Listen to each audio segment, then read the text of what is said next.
Welcome back to another episode of the Brown Sugar Cafe podcast, the place where poetry meets conversation. I'm your host, Terrance P. Elmore, and before we get into today's topic, make sure you hit that plus sign so you don't miss an episode. Also, please subscribe to my blog, thebrownssugarcafe.blog, and if you find any value in this episode or any other episodes, make sure you leave a heartfelt review. So with that being said, let's get to it.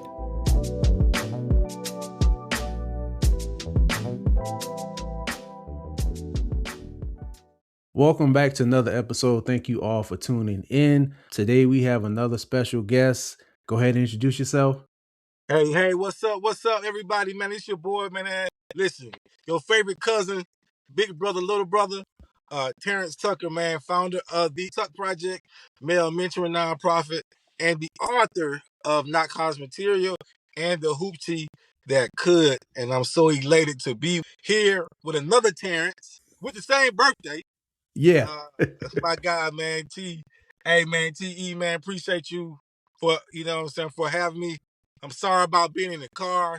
Oh no, that's all right. But I was traveling, and but I wanted to make sure that I was here, so that we can have this conversation, man. Because I got a lot of respect for what you do, and just to be able to be on your platform means a lot. You know what I mean? So let's get to it, man.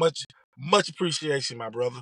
Oh man, I appreciate you. Thank you so much, man. I think where we'll get started is your journey in school. Yeah. Where you are now compared to where you were in school. Yeah. Like, could you talk about your experience in school and what was told to you? So I wrote a book called Not College Material, man. And people hear that title and they automatically assume that I'm telling people that I'm not college material.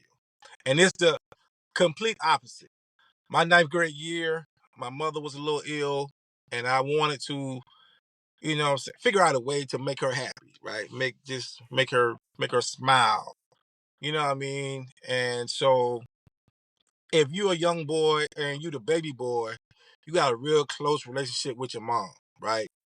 And so I love my mama to death, man. She was like my best friend when I was a little boy, because all my siblings were like much older. Okay. And so it was just me and her a lot, man. And I remember one day I asked her, what would make her happy? You know what I'm saying? Like how could I make her proud one day? And she said, if you went to college, because nobody in your family has ever went to college. And that thing just stuck with me, man. And so I went to my guidance counselor office. Now, mind you, I was not the best kid. Okay, I was a little hellion on the low. Not not a troublemaker, but a low key troublemaker. You know what I mean? Right, I got you. Yeah. You know what I mean? I told a lot of jokes. I was real sneaky. I'll point the finger at somebody else real quick. But I, you know what I'm saying? But I was a sneaky little cat. But I was an athlete, so my coaches got me out of a lot of trouble.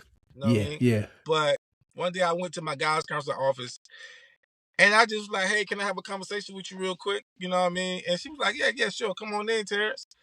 And I went in there, and, my conversation to her was, hey, listen, my goal is to go to college. My mom wants me to go to college. So how can I make that happen? What do I need to, what do I need to actually do? Now, mind you, I'm coming from an environment where college was not really promoted. A lot of kids wasn't going to college. Like I said, my neighbors weren't going to college. Nobody was even talking about going to college. Like my dad's side of the family were mainly, blue collar workers, and most of my mom's side too. And my friends, their parents, you you know about the Benedict area, Yeah. I mean, that whole Waverly community, Reed Street, Waste Road, Bonneville Road, Saxon Home, Alabama Court. You know what's going on around there, right? Yeah. So I was literally a product of my environment. But by me having that conversation with my mother, I was developing the mindset of possibly doing more. And when I told the guidance counselor my plans, she looked at me and she said, son, you're not college material. And my little small mind that hasn't really been exposed to much believed her because she's the, she's a professional. Yeah. She Right. The got to know way adult. more than Yeah. me. You know Yeah. what I mean? It's almost like you go to the doctor and the doctor say, "Hey, you got something wrong with you." How you gonna tell the doctor, "No, I don't"? You know what I'm saying? Right. Ain't nothing wrong with me. You know what I mean? Like my mindset, and she was, Caucasian. So you know how it was being back then Yeah. when you're black and somebody white tell you something, you think it's law, right? Yeah. Because they know what they're talking about, right? And so I failed to have self-confidence and self-love during that moment because I was not really exposed to much more. So I had no idea that she didn't know what the hell she was talking about during the time. Right. Yeah. But I went on throughout my high school career. I was good at sports. I was very good at basketball and football and track. Very good. But I lost my confidence. When I lost my confidence as far as my academics, and I was just going to school just really to go to school. But I wasn't getting in trouble. But I just wasn't doing my work. God, I know what Um, I know what you're you talking know what about. I Yeah. mean? And Yeah. I had my junior and senior year, man, I got all kind of offers from different schools for multiple sports, and I would never hear from these people again, man. And I was wondering why. And then I remember my coach told me, man, how can I recruit you when you got a 1.4 GPA? And I was like, what is that? I didn't even know. I didn't even know because we didn't talk about grades. Like when you was a junior, you automatically became a senior. Or when you was a freshman, you automatically became a sophomore. You know what I'm saying? Wow. Like, Yeah. Yeah.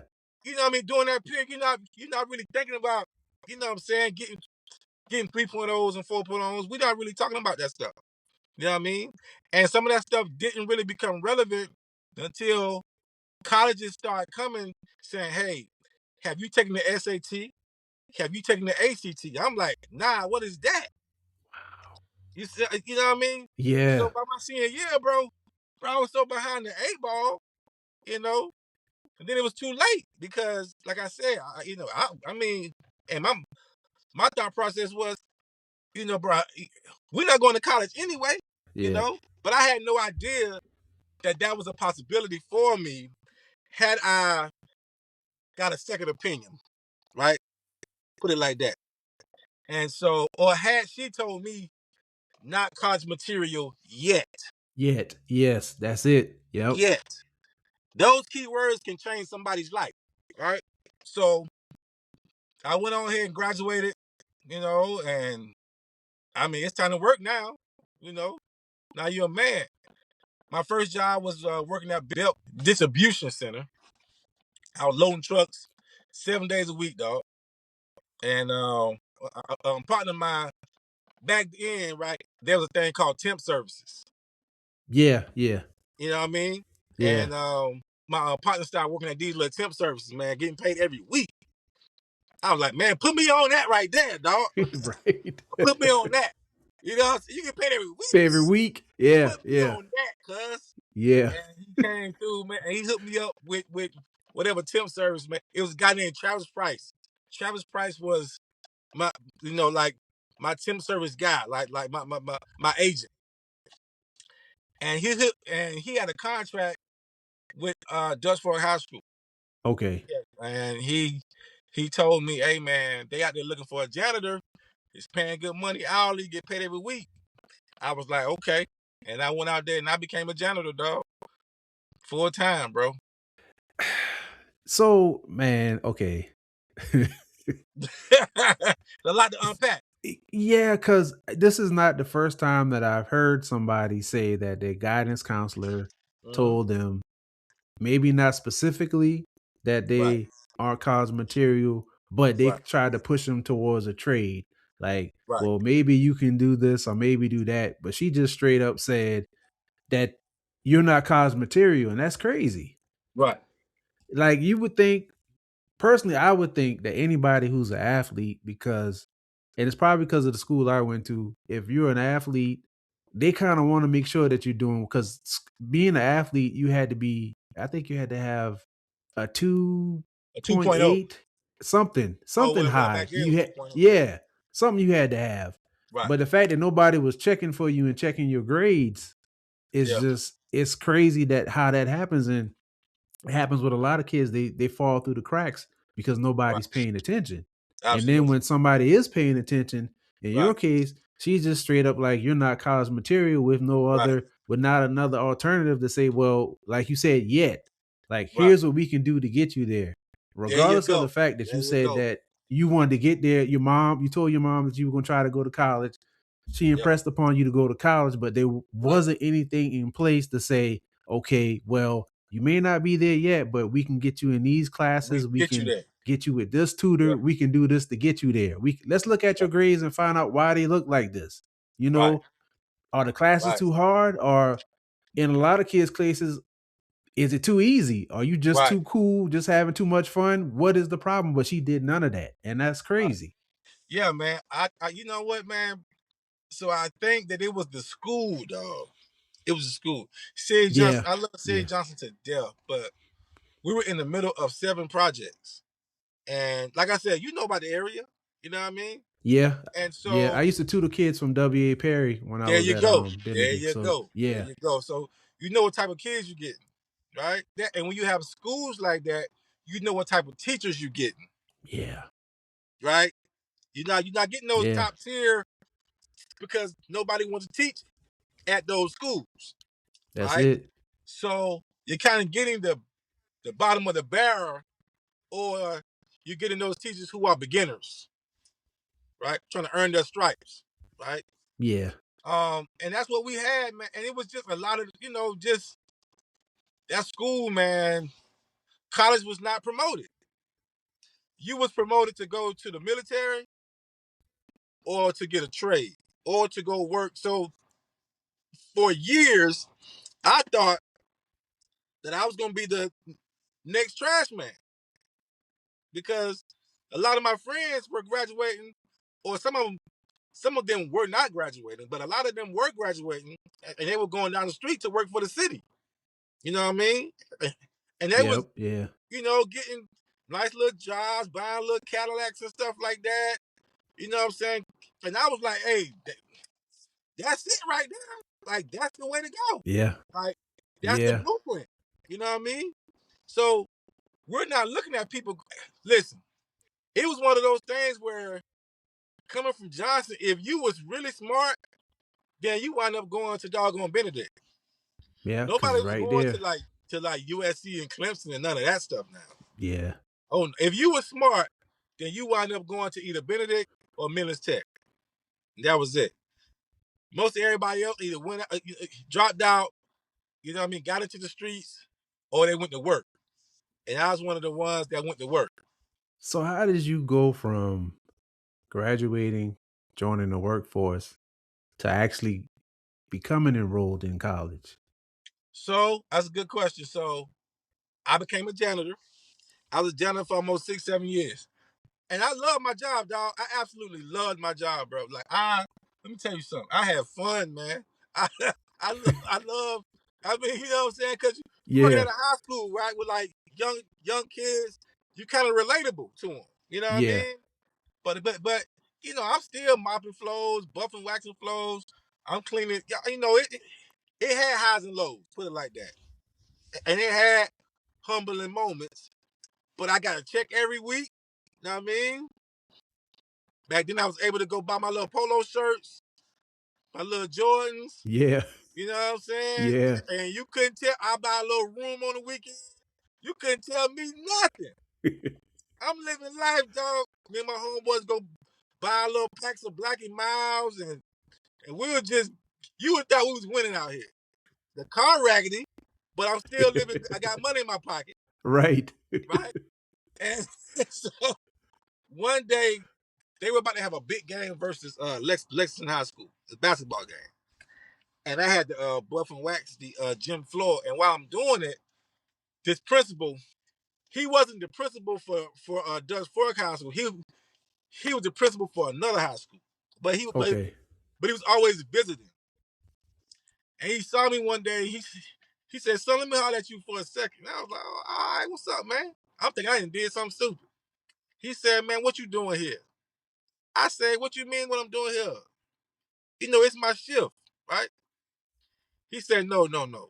What are you doing here? Why are you like, what, 23, 24 years old, and you in here mopping floors and cleaning toilets, man? Like, why aren't you in college somewhere?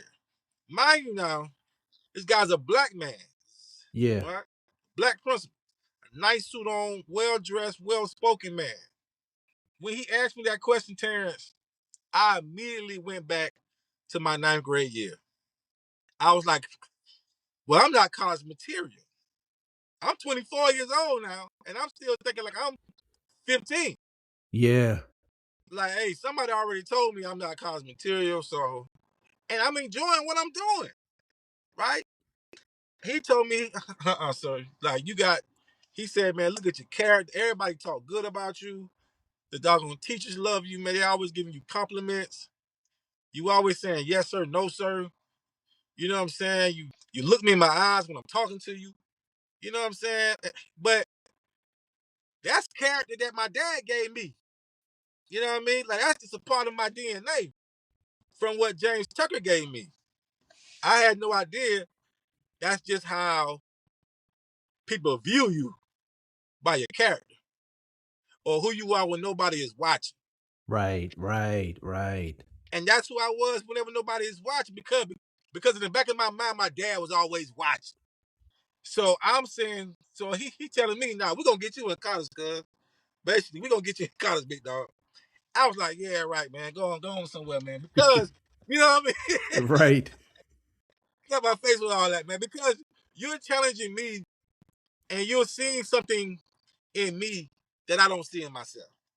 So I'm cool with getting my little $400 a week, going to buy me a little polo shirt, and doing me on the weekends, man. Like, leave me alone. You trying to mess this up for me. One day, I'm gonna shorten this for you. One day I went home because he kept pushing me.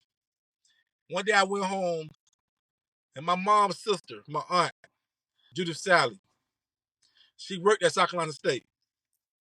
And I called her one day. I was like, hey, auntie, it's this guy at work that been telling me to go to college. I don't know what to do, you know? And she was like, well, if you want to go to college, I can easily get you in college. But what you gonna do when you get here? That's it. That's the question. Cause don't have me waste my time and waste my resources helping you out, and you not gonna take full advantage of it. And I had to sit there for a minute, and I had to really do some soul searching, dog. And I had to look around my neighborhood. I looked around at my friends. A lot of them guys were either going to jail, they were selling dope, or they were doing the same thing I was doing. And I just wanted to change, man. Back then, man, we had like malls and stuff, right? Ooh, Like yeah. Yeah, real malls, right? yeah, like, because I came up here when the mall was still the Yeah, mall. So Columbia Mall was man, yeah, had it was everything. snapping. It Yeah. was it. And when I used to go in the mall, I used to see a lot of people that I grew up with, not necessarily that went to my school, but just cats that I knew that went to other schools. Yeah, yeah. And a lot of them were coming home with their little, college paraphernalia on. I would see him. I'd be like, oh, okay, you go to Winter. Oh, you go to Furman. Oh, you go to USC. Oh, you go. Oh, all right, cool. And they would always say, well, what you doing, man? We know you doing something big. And I'd be lying. I'd be making up stuff, telling them, lying to them, because I was too embarrassed to really tell them Yeah. what I was really doing. I got tired of lying, man. And I said, Auntie, let's make this thing happen, man. Now, don't ask me how she got me in South Carolina State, though. It might have been against the law. Okay, I'm talking about all kind of laws and rules were broken. Somebody may have lost their job. Don't put this on CNN, because I'm telling you, Right, right, we already got a lot of bad stuff going. right. We already got a lot of bad rap right now. I don't want nobody to know. But God found a way. My aunt found a way. And when I got there, one of the biggest, not just one of the biggest, but one of the best decisions that I ever made was I left some people alone. I had to change my friends. And that was the Yeah. best decision. When I got South Carolina State, man, I started hanging around guys who really cared about going to school, who really cared about their future, who had a purpose, who had a different drive about themselves, and they helped me accountable for my actions. And I had never been around. I had never been around that before. Wow. Not from an academic standpoint. Right. Yeah. When you're younger, cats going to the basketball gym, going to the gym. Yeah, we all going to the gym to hoop. All right, that's cool. But this was the first time that I was someplace that didn't involve sports. So now I'm at school. I'm a regular Joe. Like nobody know me. That's never been happening because since my elementary school year, everybody knew me Right. Right. from sports or cracking jokes, right? And now I'm at a school, don't nobody know me, Jack. And that was tough for me. That was tough for me. But I had to, but I didn't want to let my aunt down. I didn't want to let my mom down. And I definitely didn't want to let my dad down because they, there was some doubt there. Of They course. probably wouldn't Yeah. admit it. You know what I'm Yeah. saying? But there was some doubt from some family members because, Yeah. um, and you know what, dog? Rightfully so. Rightfully so. And I didn't want to let them down, man. So I surrounded myself with some good people. My uncle got me a job working in the cafeteria. So I was working in the cafeteria, wiping tables, changing the food when it got low, changing ice and stuff like that, dumping the trash. That whole year, bro, that whole first year, I went to work, school, tutoring, and home. There wasn't no parties. It wasn't none of that. It was straight grind mode, lock in mode. Cause mind you, now I'm a 25-year-old freshman. Yeah. You really don't want to be at them Yeah, you parties. know what I mean? So I'm not thinking like that 17, 18-year-old Yeah. who just getting to college. So I was locked in, and I wound up getting a 2.9 my first semester, dog. And that right there, like me getting Yeah. that 2.9 and me showing that to my parents, though, that changed my life, T. Like that changed my life because it gave me confidence that I needed. And that's how I got to college. You know, I wound up going, you know what I mean, hanging around the right people, locked in, and I wound up graduating with a 3.5 GPA, man. See, Yeah, and this is the type of stuff that I be talking about, man. Like I always feel like people have potential, especially at a young age, yeah, to do something and be something with themselves, but they don't have the exposure to it. Just somebody having a conversation with them, showing them something opposite from what they see every right, day. right. And another thing about you that I really appreciate is that you started a mentorship program, Yeah, Tuck yeah. Project. Tell us Tough about project, that. man. How'd you get started with that? So I had got my master's degree at South Carolina State. Ooh, and you got a master's. A master's degree for free. And during my master's program, I got an opportunity to go to Washington D.C. and we went to this conference, this huge conference up there, and my professor named Dr. David Statton, the guy changed my life, man. He told me, he said, Terrance, do not come upstairs to my room without 40 business cards. Because he knew that I didn't like going up to people. Okay, So yeah. he said, you gotta learn how to get out your comfort zone. So he said, you cannot come upstairs. Do not get on that elevator without 40 business cards. And so I'm just going to people telling them my name. Hey, my name's such and such. Hey, my hey, my name's such and such. Right? Right. And one of the business cards that I got, man, the guy remembered me. And he also knew knew Dr. David Stanton, and he called Dr. Stanton one day and said, "Hey man, I remember a guy, man, named Terrance Tucker. Woo woo woo. We got a position open, so see if he want to interview for the position." And and Dr. Stanton called me like, "Hey man, they got a position up there in D.C. You ought to you ought to look at it." And I'm like, "In D.C.?" I'm like, "What?" So I took the job, right? The guy gave me the job, gave me a nice office, a big office with a big window that was facing the doggone nation's capital. Wow. So I go from mopping the gym floor to having an office facing the nation's capital. And that's what started the T.U.C Project right there. That moment right there. The reason being is because I was told that I was not college material. And here I am. Now picture how many people that I could possibly say, how many young men who are being told that exact same thing. Yeah.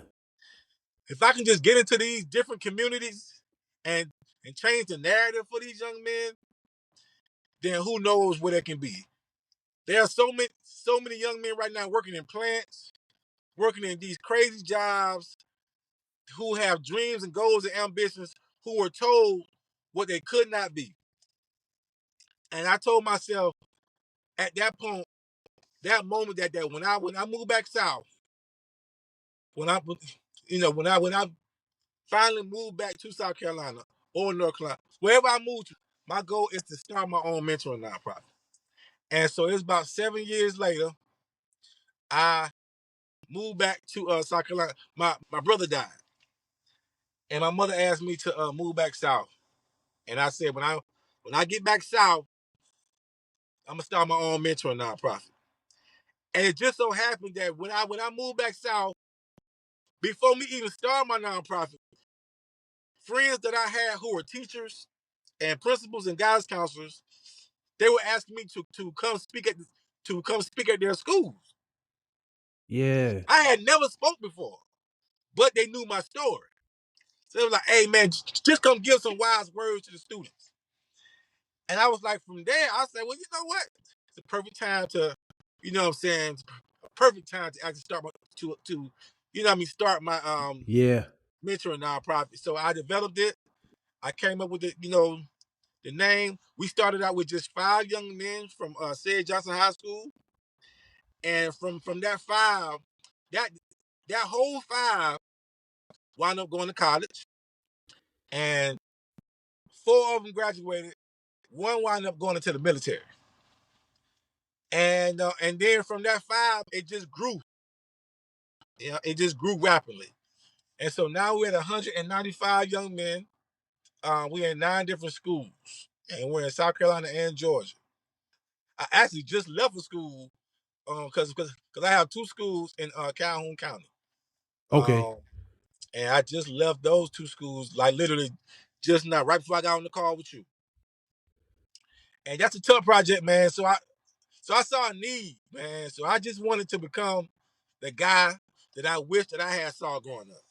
First of all, I want to thank you for even having that vision to come back and to be that guy that you didn't have growing up. I mean, because that means a lot, especially for us, young black kid. You seeing a successful black man who was told probably the same thing that you've been told, that you're not Right, college material, or why you thinking about that? That's not for you. But to right. see that and to see where you are now, especially your story, like you actually graduated, jumped into the workforce, Hmm. and then went to college. Yeah, That's a lot of people don't do that. A lot of right, people have conversations with people and they're telling them right. the same thing that you heard, but a lot of people aren't taking that step. And you Right. did that. And then It you is. went to get a master's. I'm gonna tell you, anybody who gets a master's and a doctorate, y'all are my heroes because I've said I'm tired of school. When I graduated from Yeah, college, that was it for bro. me. I feel you, man. I feel you. Like what worked for me was that when I was about to graduate from college, Dr. David Stat I had a couple of friends of mine who were already in the program, who were already getting their master's degree. Yeah. And they had, told Dr. Stanton about me. So he told me to come to his office. I'm meeting with him, and he was like, "Hey, man, you know what I mean? I heard a lot about you. You know what I mean? And we got a scholarship available." I was like, "More school?" And he was like, "It's only 2 years. You good?" I was thinking, well, and then he told me that you get a check every month. I was like, "Sign me up. Oh yeah. Yeah. Hey, Sign me if I up." could have got one of those fellowships where I got a check too, I probably would have went too. Yeah. Exactly. I said, "Sign me up right now." And hey, bro, I started taking summer school classes. Huh? I wasn't playing with them. So, so I got a job working at Walgreens, and I was just living. I was going to school, living life, man. And those were two of the best years of my life, man. But had it not been for my friends who were already going through the program, who was giving me, what I'm saying, who was giving me game and helping me out, and mentoring me along the Yeah. way, that made it much easier for me. I liked how you said your friends and peers also mentoring you along the way. Oh yeah. I think a lot of times people don't really look at somebody in our age group as being a mentor, Oh but yeah. we learn stuff from each other, and to have Oh, people around you that can encourage absolutely. you and push you to Absolutely. be a better version of yourself is very important. Absolutely. Absolutely. Still to this day, man, my friends are everything to me, man. And my grandmother, Miss Vernell Tucker, was born in Cope, South Carolina. My sweetheart, man. I remember a conversation I had with her one morning, and she would say, "Son, watch who you hang around." Mm. I was like, "Why you say that? You know what? You know what? Like, why you say that, Grandma?" And she said, "Because if you hang around five losers, you're gonna become the number six." Ooh. And man, that thing set in my soul, man. Bro, I would have sat in my car and I just said for my 5 minutes, like, Yeah. am I hanging around some losers out here? You start questioning your feelings, like, what? Yeah. Losers? Huh? You know what I mean? So I was like, man. So my sole goal was to have friends who inspired me, man. You know what I mean? And guys who I looked up to, man. And that's wound up, still to this day, wind up serving me. I mean, really, really benefiting me, man. Really benefiting me in my life, my future. And really, I really admire my friends. And I really thank them for holding me accountable or just being an example. Yeah. Just being an example, dog. You know what I mean? Of just being a good man, you know? And so that's what saved me, man, was just being around the right people. So how do you go from 5 students to 195 in 2 different states? Social media. People ask me how you do this, how you did that. Social media. Listen, that's free promotion. Everything that I did with my young men, bro, I put it on social media. Everything that I did. And I also watched what type of content I put out. That's important. I ain't putting out no smoking and twerking. I ain't cussing on there. I ain't saying all kind of dumb, crazy stuff. It's all business and family. And once teachers and guidance counselors or people who or parents saw what I was doing, they would ask me to come to their school. Or you come to my school. Or come to this school. And then when I'll go on conferences and symposiums and this, you know what I mean, summer camps, you greeting, you meeting and greeting, and people see what you got going on because the first place people gonna go is to your social media. That's it. Yep. You know what I mean? Yeah. When I That's was a it. manager at Walgreens and somebody came to me want a job, right? When I interviewed them, the first thing I did Yep. was I went to your social media.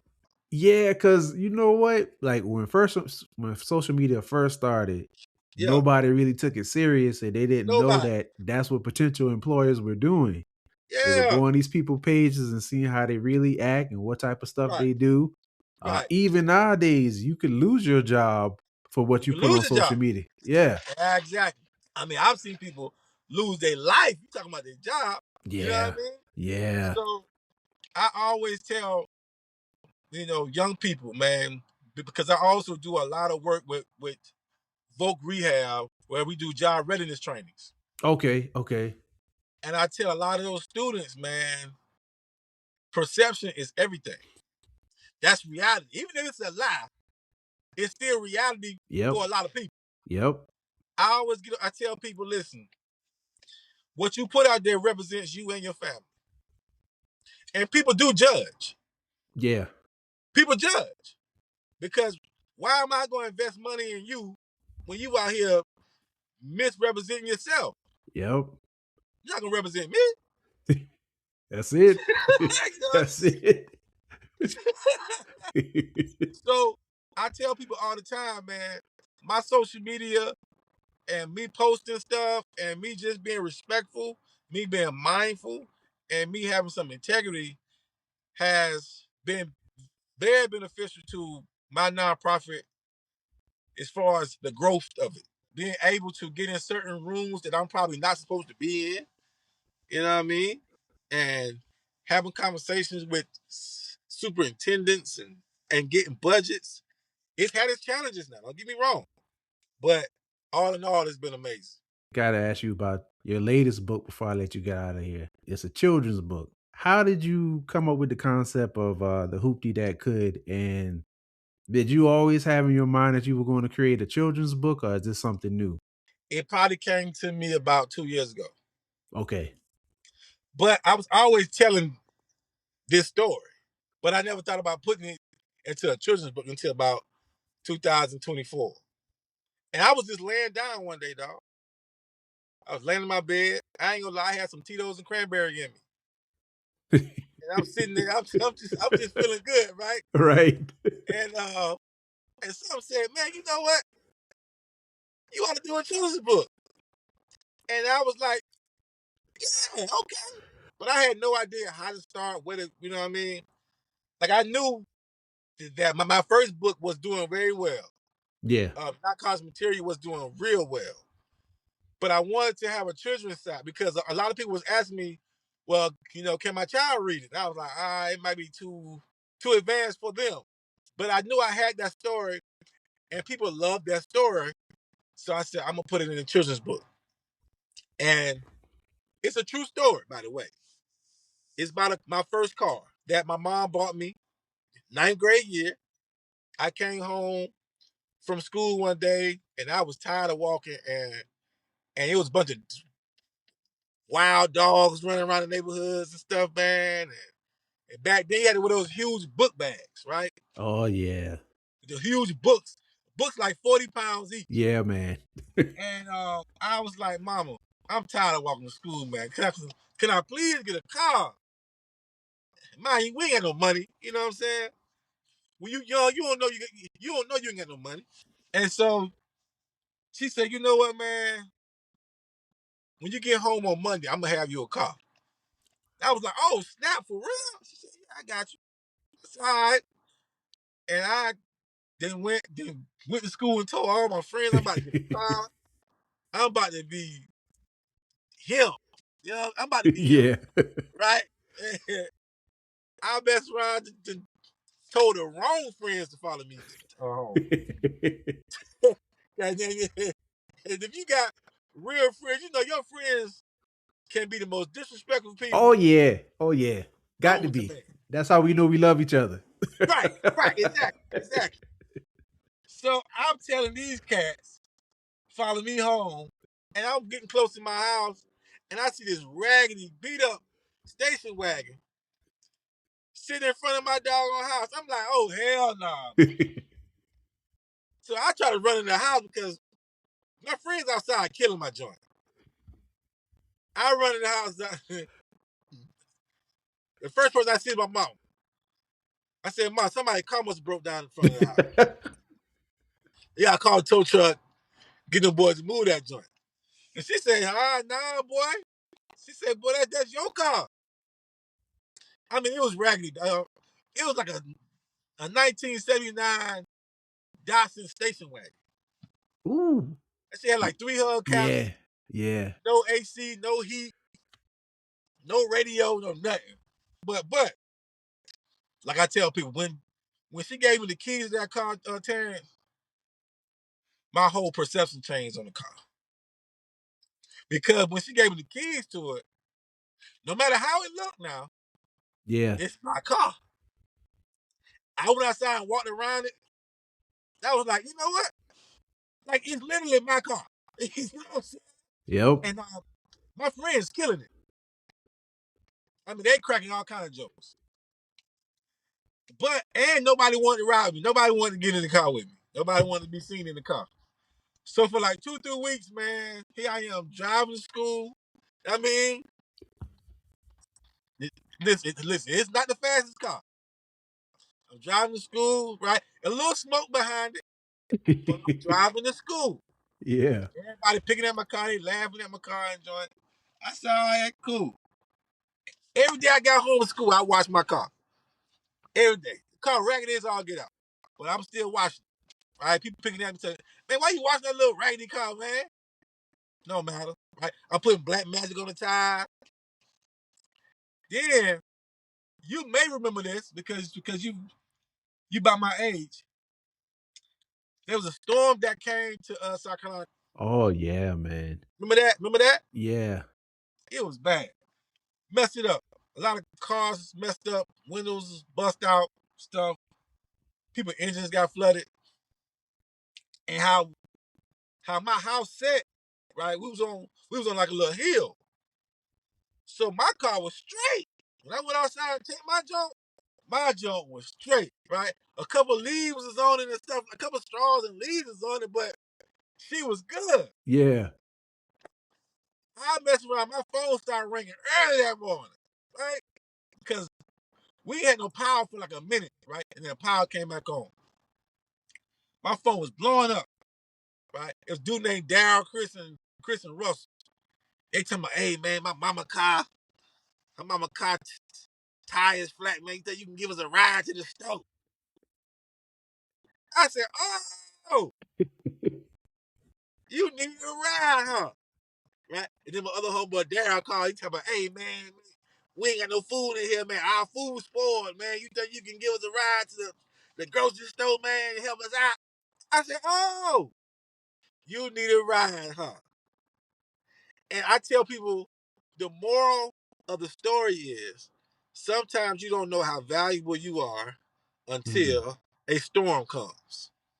And that storm showed my entire neighborhood how valuable my car was because when you couldn't drive your car, my car still worked. Right? It didn't matter how it looked, right? It didn't matter how much my mama paid for it, it had value, but you needed it first to see the value. And sometimes people don't see your value until they need you or you leave. And Yeah. and that's why self-confidence, I mean, and self-love is so important. So this book is really trying to teach young kids to believe in themselves despite your challenges, right? And love yourself, right? Self-confidence is key. You know what I mean? Because everybody's not gonna like the way you look, Mm-mm. right? It don't matter. Still love yourself because you are valuable. And that's what the hoopty that could, that's what it represents, man. Self-love and self-confidence.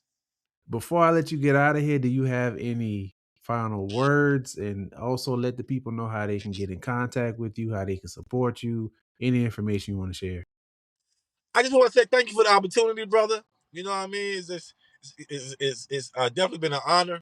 Like I say, man, I know that you do this a lot, and I'm so thankful for your drive and for your passion. You know what I mean? Getting people stories out here that's selfless. You know what I mean? And So I really appreciate you. Y'all just keep believing in yourself. Never give up on yourself. Put God first. You know what I'm saying? Take care of your family. Take care of your health. You know what I mean? And never get too busy to, you know what I'm saying, check on somebody that you love, man, because people leaving this earth every day. You know what I mean? So definitely check on your people. You can follow me on all platforms, but my Instagram and my TikTok is T.U.C Project. All right. And you can follow me on Twitter. That's Terrance Tucker. You can follow me on Facebook, and that's Terrance Tucker. Okay. And if you want to purchase my books, go on Amazon and look up Not College Material. That is my memoir. And you can look up The Hoopty That Could, and that is my children's book. All right. Like I said, once again, Terrance, man, thank you for the opportunity, bro. Man, I appreciate you. Thank you so much for taking the time out and sharing a little bit of your journey. Everybody, I have the information in the show description, so please hit Terrance up. And remember, as always, keep pushing forward. Thank you for tuning in to another episode of the Brown Sugar Cafe podcast. Once again, I'm your host, Terrance P. Elmore, and this is the place where poetry meets conversation. Hit that follow button and turn on your notifications so you won't miss an episode. Check out my blog, thebrownsugarcafe.blog. Also connect with me on Instagram at thebrownsugarcafe. Hope you enjoyed this episode, and as always, remember, keep pushing forward.